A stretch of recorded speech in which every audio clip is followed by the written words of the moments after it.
오늘은 성령 강림 주일입니다. 사도행전을 보면 성령의 강림절, 성령이 오시기까지 성도들이 기다렸습니다. 그리고 기도했습니다. 성령이 마침내 임하셨고 성령 충만함을 그들이 경험하게 된 겁니다. 이런 오순절 성령의 강림의 의미가 무슨 의미가 있는가? 몇 가지로 이야기를 드리면, 첫째는 오순절 성령은 바로 그리스도의 영이시다라는 겁니다. 세례 요한은 나는 물로 세례를 주지만 그리스도는 성령으로 세례를 주시는 이라, 이렇게 요한복음 1장 33절에 말씀을 하고 있습니다. 그러니까 세례 요한이 말하고 있던, 세례 요한이 예언하고 있던 성령의 임하심이 오순절에 성취가 된 겁니다. 바울은 그리스도를 살려주는 영이 되었다, 그렇게 말합니다. 고린도전서 15장 45절에 보면 이렇게 기록합니다. 기록된 바 첫사람 아담은 산 영이 되었다 함과 같이 마지막 아담은 살려주는 영이 되었나니 라고 말합니다.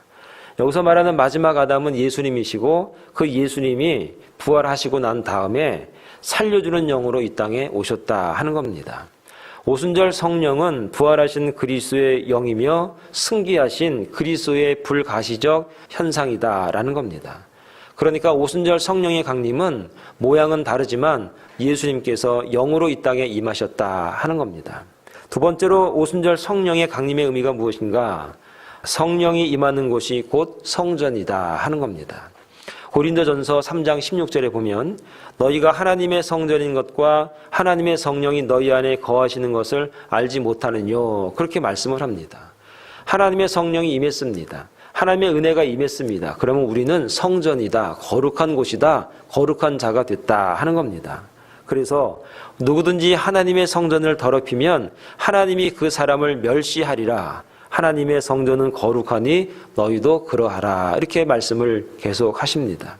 그래서 우리가 깨끗하고 정결하고 그런 삶을 살아야 될 이유가 무엇인가? 우리의 몸은 하나님의 전이다 하는 겁니다. 에베소 2장 22절에도 보면 너희도 성령 안에서 하나님의 거하실 처소가 되기 위하여 예수 안에서 함께 지어져 가느니라 그랬습니다. 예수님의 은혜를 계속 받고 그 은혜 가운데, 말씀 가운데 거하면서 성령이 우리 안에 늘 거할 수 있는 그런 저와 여러분 되어야 된다 하는 겁니다. 그러니까 오순절 성령의 강림은 바로 이 땅에 성전인 우리에게 임하셔서 우리가 교회가 되고 또 교회로서의 삶을 살아가는 그런 저와 여러분 되셔야 할 줄 이 시간 간절히 부탁을 드리겠습니다. 마지막으로 오순절 성령의 강림의 의미가 무엇이냐? 성령 충만을 계속해서 경험하게 된다 하는 겁니다. 오순절 성령의 강림은 그 의미가 구속사적인 이례적인 사건이기 때문에 오늘날 성도들은 그것과 동일한 사건을 체험하지는 사실 못합니다. 그러나 그 사건을 기점으로 해서 놀랍게 역사하시는 성령의 사역을 얼마든지 경험을 할 수가 있는 겁니다. 오순절날 그 다락방에 있던 사람들처럼 성령의 체험, 그런 불같은 그런 은혜가 지금은 임하지 않습니다. 이례적인 은혜입니다. 그러나 중요한 것은 그 이후로 성령의 사역을 얼마든지 경험할 수 있고 성령의 체험을 얼마든지 할 수 있다 하는 겁니다. 누구든지 그리스도를 믿고 영접하는 그 순간 우리는 성령으로 세례를 받고 성경 말씀에 따라서 순종하며 살아가는 그리스도 중심의 생활 속에서 성령의 충만을 경험하게 된다 하는 겁니다. 고린도전서 12장 13절에 보면 우리가 유대인이나 헬라인이나 종이나 자유자나 다 한 성령으로 세례를 받아 한 몸이 되었고 또 한 성령을 마시게 되었다라고 말씀을 합니다. 에베소 3장 16절에도 보면 그 영광의 풍성을 따라 그의 성령으로 말미암아 너의 속사람을 능력으로 강하게 하옵시고 라고 말합니다. 성령의 충만함으로 우리가 살아갈 수 있는데 그 성령 받은 자는 어떤 은혜가 있는가? 강하게 하는 은혜가 있다 하는 겁니다.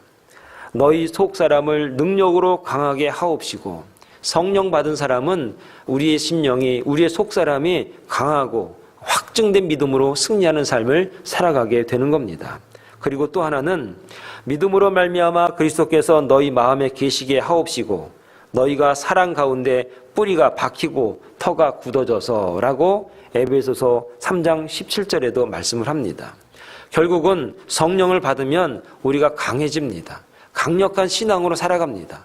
두 번째는 사랑의 은혜가 충만해서 믿음이 곤고하게 된다 하는 겁니다.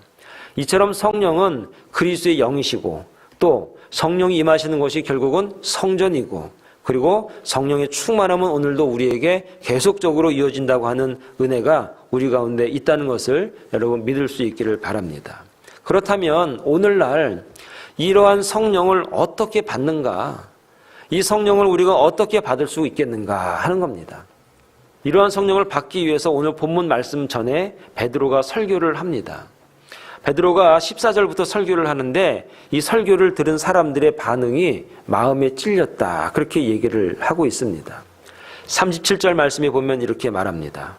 저희가 이 말을 듣고 마음에 찔려 이럽니다. 성령 충만한 그 베드로의 설교를 들으니까 성도들이 그 마음에 찔리고 마음이 괴로웠습니다. 그런데 오늘날에도 많은 사람들이 설교 말씀을 듣고 하나님 말씀을 듣고 읽고 나서는 마음에 찔립니다. 그런데 찔리는 것으로 끝나는 사람이 있습니다. 찔리는 것으로 끝나고 그냥 어기는 경우가 많이 있습니다. 오순절 때 초대교회 때 성령의 은혜가 임하고 베드로의 설교를 듣고 하나님의 음성을 듣고 난 다음에 마음에 찔렸던 사람들이 그때도 많이 있었습니다. 그런데 그 당시에 마음에 찔렸던 성도들은 어떻게 했는가? 37절의 말씀을 계속 읽어드리면 다른 사도들에게 물어 가로되 형제들아 우리가 어찌할꼬 하거늘. 내가 이렇게 마음에 찔리는데 어떻게 하면 됩니까?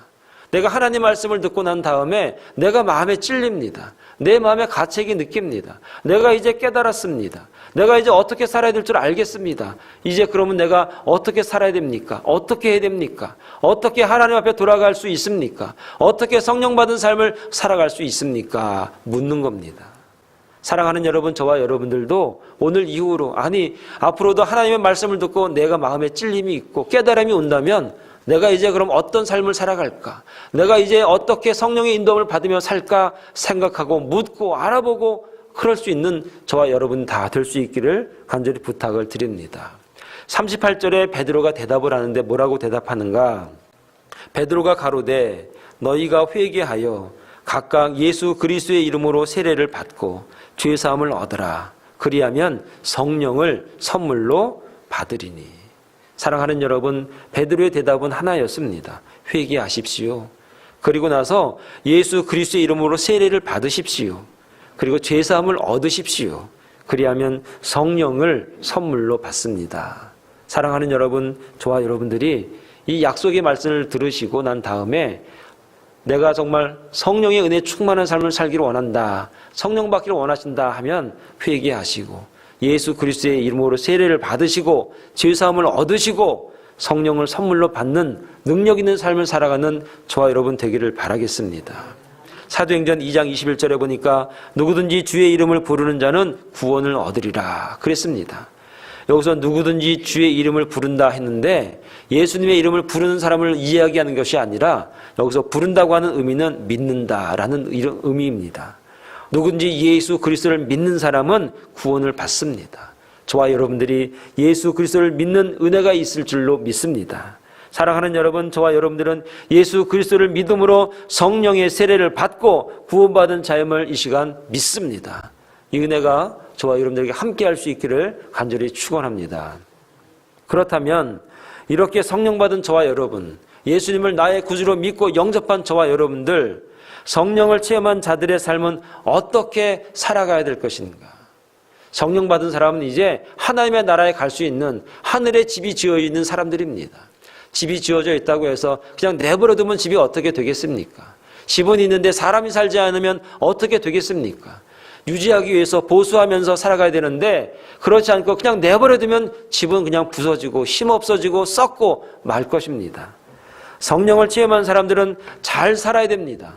어떻게 사느냐에 따라서 성령을 유지하고 보수하느냐에 따라서 주님이 오실 그날까지 우리가 믿음으로 승리하는 삶을 살게 되는 것입니다.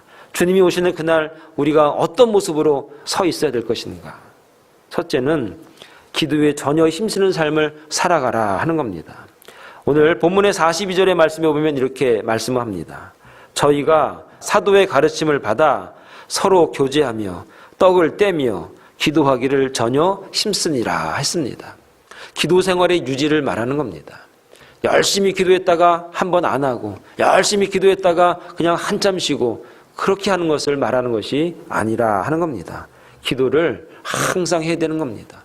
기도하는 삶을 살아야 됩니다. 기도하는 인생이 되어야 됩니다. 기도를 통해서 하나님과 늘 대화할 수 있는 그런 은혜가 오늘 우리 가운데 있어야 한다 하는 겁니다.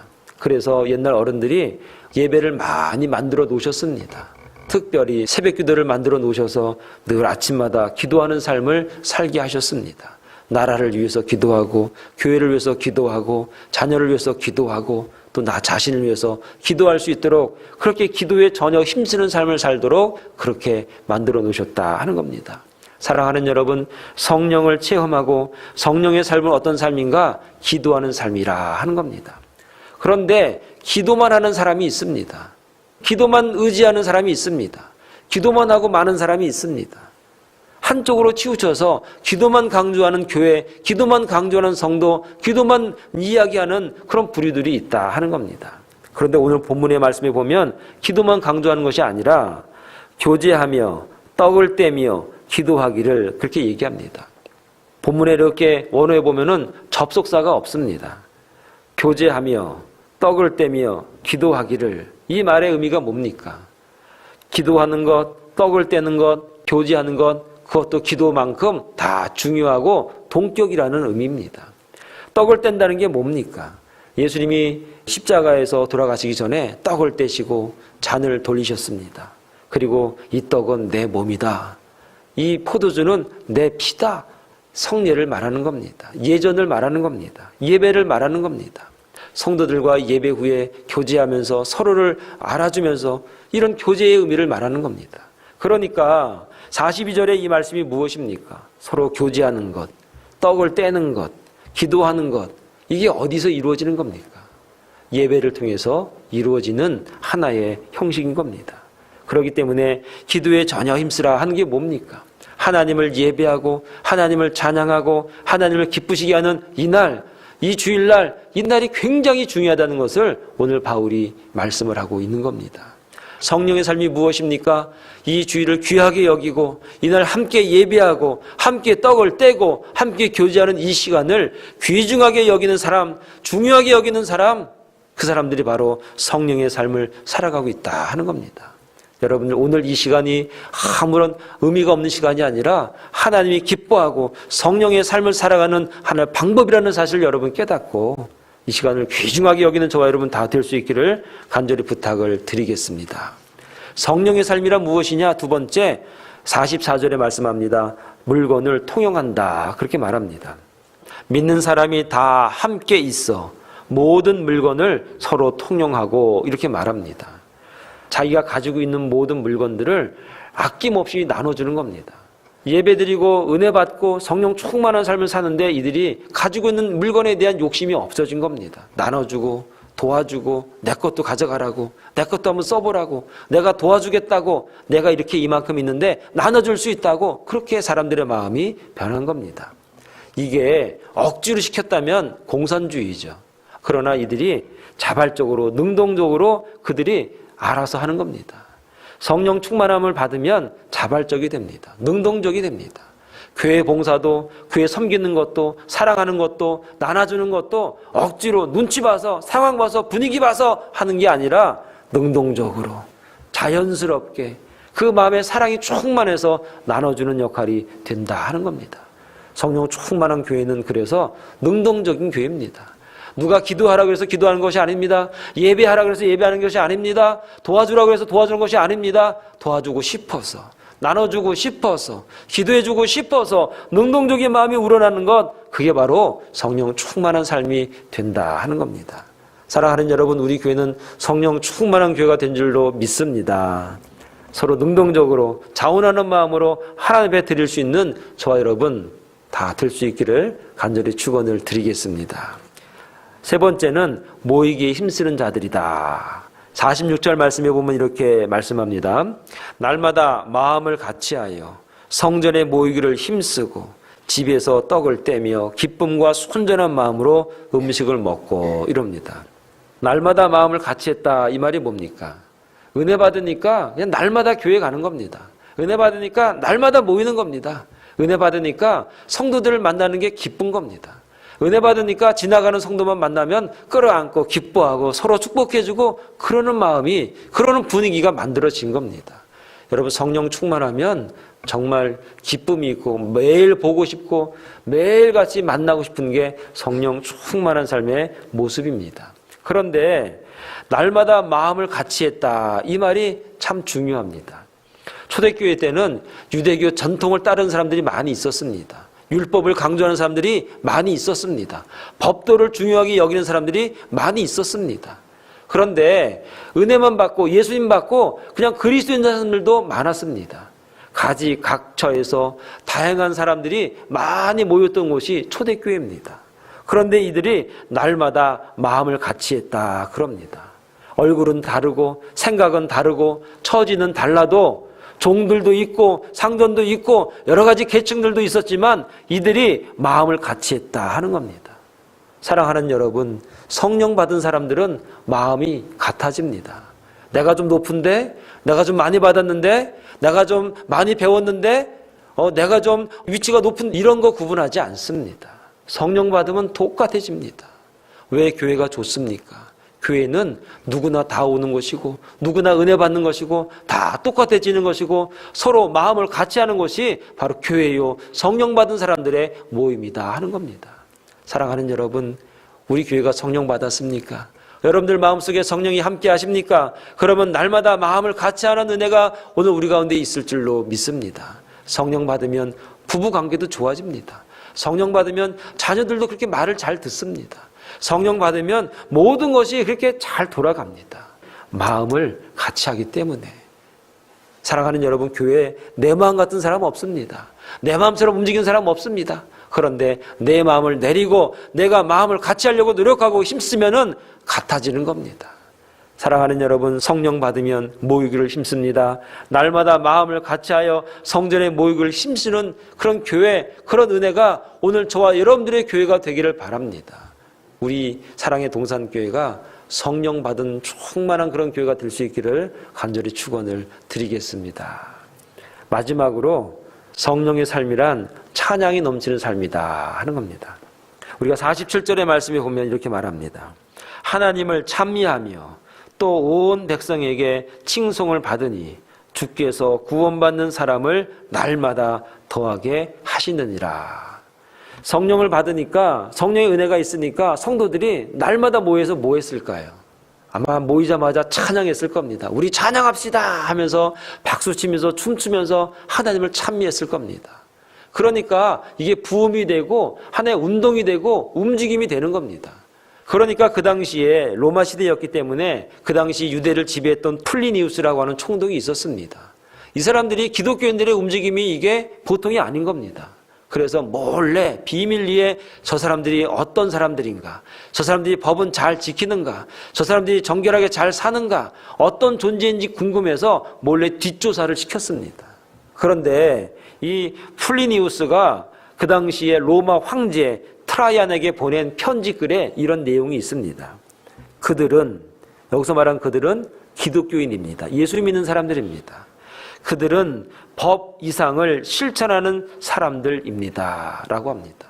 법이 없어도 더 정직하게, 더 정결하게, 더 깨끗하게, 더 나라를 위해서, 민족을 위해서 헌신하고 봉사하는 사람들, 법 이상에 있는 사람들입니다 하는 겁니다. 그들은 법을 가지고 이야기할 필요가 없습니다. 법을 잘 지키는 사람들입니다. 걱정하지 마십시오. 그러니까 어떤 일이 벌어지는가? 백성들이 칭송을 한다 하는 겁니다. 하나님을 찬미하며 또 온 백성에게 칭송을 받으니, 그럴 수밖에 없죠. 법을 잘 지키죠. 정직하지요. 잘 나눠주지요. 사랑이 충만하지요. 항상 기쁨이 있죠. 열심히 살지요. 성실하지요. 얼마나 백성들이, 야, 우리도 그리스도인 돼야 되는 거 아니야? 우리도 예수 믿어야 되는 거 아니야? 우리는 이렇게 살더라도 우리 후손들은 정직하고 칭송받으면서 살게 그렇게 만들어야 되는 거 아니야? 교회 가야 되는 거 아니야? 교회 가야 되는 거 아니야? 우리도 그리스도인 되겠어? 그래서 주께서 구원받는 사람을 날마다 더하게 하시느니라. 사랑하는 여러분, 저와 여러분들이 성령 충만함을 받으시기 바랍니다. 성령 충만한 삶을 살기 바랍니다. 하나님을 찬양하길 바랍니다. 그러면 백성들이 우리를 칭송합니다. 저렇게 돼야 되는데. 그런데 여러분, 오늘날의 현실이 어떻습니까? 오늘날의 교회가 어떻습니까? 오늘날의 성도들이 어떻습니까? 오늘날의 목회자가 어떻습니까? 세상에서 칭송받고 존경받았던 시대가 지나가고 점점점 손가락질 받고 교회가 썩었다니까, 이런 말 많이 듣습니다. 너무나 안타까운 겁니다. 왜 그렇습니까? 이유는 단 하나입니다. 다른 문제가 아닙니다. 성령이 함께하지 않기 때문입니다. 부흥은 어떻게 이루어집니까? 어떻게 하면 교회가 부흥할 수 있습니까? 성령 충만함을 받으면 되는 겁니다. 성령 충만함을 받아서 하나님을 찬미하면 많은 사람들이 칭송합니다. 그리고 법이 없어도 상식적으로 하나님의 말씀대로 살아가면 많은 사람들이 칭송하게 돼 있습니다. 참 멋있는 사람들이라고. 오늘 그런데 교회가 그렇게 되느냐 이 말입니다. 오늘 저와 여러분들이 그런 인생, 그런 삶을 살고 있느냐 이 말입니다. 우리 자녀들이 봤을 때 우리 아버지는, 우리 엄마는 정말 칭송받을 만해. 정말 그리스도인이야. 정말 예수님 잘 믿는 우리 엄마 아빠야. 우리 할머니 할아버지 정말 존경스러워요. 이런 말 우리가 들을 수 있는가? 성령 충만하면 들을 수 있습니다. 성령이 함께하면 칭송을 받습니다. 성령이 함께하면 자녀들이 칭송합니다. 성령이 함께하면 이웃들이, 믿지 않는 자들이 칭송하고 찬양하고 기뻐하고 칭찬합니다. 오늘 본문 말씀에 주께서 구원받는 사람을 날마다 더하게 하시느니라. 오늘 교회마다 그래서 성령의 운동이 일어났습니다. 성령의 운동이 일어나서 찬양도 열심히 하고 열심히 사역하고 열심히 일했습니다. 그래서 좋은 성과도 있는 교회가 많습니다, 진짜. 그런데 문제가 하나 있습니다. 사역을 잘해서 그렇게 된 줄 압니다. 설교를 잘해서 그렇게 된 줄 압니다. 잘 도와줘서 그렇게 된 줄 압니다. 열심히 수고해서 그렇게 잘 된 줄 압니다. 오늘 본문의 말씀에 보면 이렇게 말합니다. 주께서 구원받는 사람을 날마다 더하게 하시느니라. 이 주께서가 되게 중요한 말입니다. 주께서 구원받는 사람을 날마다 더하게 하시느니라. 성령 충만함을 받았습니다. 열심히 사역했습니다. 열심히 일했습니다. 열심히 수고했습니다. 열심히 공부했습니다. 그런데 그 결과를 누가 주시는가? 주께서 구원받는 사람을 날마다 더하게 하시느니라. 내가 한 줄 알았습니다. 내가 해야 되는 줄 알았습니다. 내가 노력해야 되는 줄 알았습니다. 주님이 하시는 걸 몰랐습니다. 주님이 도와야 되는데 그걸 몰랐습니다. 뭔가 하지 않으면 안 되는 줄 알았습니다. 마음이 조급했습니다. 답답했습니다. 지금도 그러는 것 같습니다. 사랑하는 여러분, 저와 여러분들이 교회를 사랑하십니까? 자녀를 사랑하십니까? 이 나라 이민족을 사랑하십니까? 그리스도인 되신 것을 기뻐하십니까? 하늘의 복을 받기를 원하십니까? 다른 게 아니라 성령 충만함 받으면 됩니다. 성령이 임하시면 되는 겁니다. 성령이 함께 하시면 되는 겁니다. 너무나 쉬운데 우리가 너무나 어렵게 살았습니다. 왜냐하면 주께서 구원받는 사람을 날마다 더하게 하시는데 내가 하는 것 같았습니다. 내가 해야 될 것 같았습니다. 뭔가 하면 될 것 같았습니다. 좋은 프로그램 하면 될 것 같았습니다. 그렇다고 넋놓고 아무것도 하지 않으면 안 되는 겁니다. 우리가 해야 될 게 무엇입니까? 저와 여러분들이 해야 될 게 무엇입니까? 저와 여러분들의 직장에서, 사업장에서 해야 될 게 무엇입니까? 하나님의 법대로 성령을 사모하시고 성령 충만함을 받으셔서 누가 봐도 저 사람 예수 믿어. 저 사람 누가 봐도 은혜가 있는 사람이야. 저 사람 누가 봐도 말씀대로 살 사람이야. 내가 안다고. 그렇게 칭송을 받을 때 교회가 부흥하고 여러분 가정이 부흥하고 자녀가 은혜가 충만하고 예수 믿는 게 기쁘고 교회 가는 게 행복하고 예배 드리는 게 너무 즐겁고 찬양하는 게 너무 행복한 그런 저와 여러분, 우리 사랑의 동산교회가 다 될 수 있기를 간절히 축원을 드리겠습니다. 기도하겠습니다.